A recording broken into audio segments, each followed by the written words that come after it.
നീക്കും എന്നുള്ള ധാരണയിലാണ് ഞങ്ങൾ വന്നത്. കാരണം ഒരു അസുഖമില്ലാത്ത ആന പെട്ടെന്ന് ഇതായപ്പോൾ ഞങ്ങൾക്ക് എല്ലാവർക്കും ഭയങ്കര വിഷമമായി.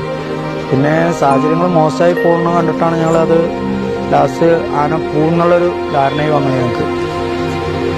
അപ്പോൾ പിന്നെ ഞങ്ങൾ എല്ലാവരും ഉണ്ടായിരുന്നു, ഇവിടെ മുതലാളിമാരെല്ലാവരും ഉണ്ടായിരുന്നു, ആനക്കാരുണ്ടായിരുന്നു, ഈ തൊടിയിലുള്ള അത്യാവശ്യം എല്ലാ ആൾക്കാരും അന്ന് ഇവിടെ ഉണ്ടായിരുന്നു. ആ സമയത്ത് ഞങ്ങൾ മനസ്സിലുണ്ടായിരുന്നു എന്തായാലും ഇപ്പോൾ പരിപാടികളൊന്നും എടുത്തില്ലെങ്കിലും കുറച്ചു കാലം കൂടി ഞങ്ങളെ കൂടെ ഉണ്ടാവുമ്പോൾ ഞങ്ങളെല്ലാം വിചാരിച്ച്.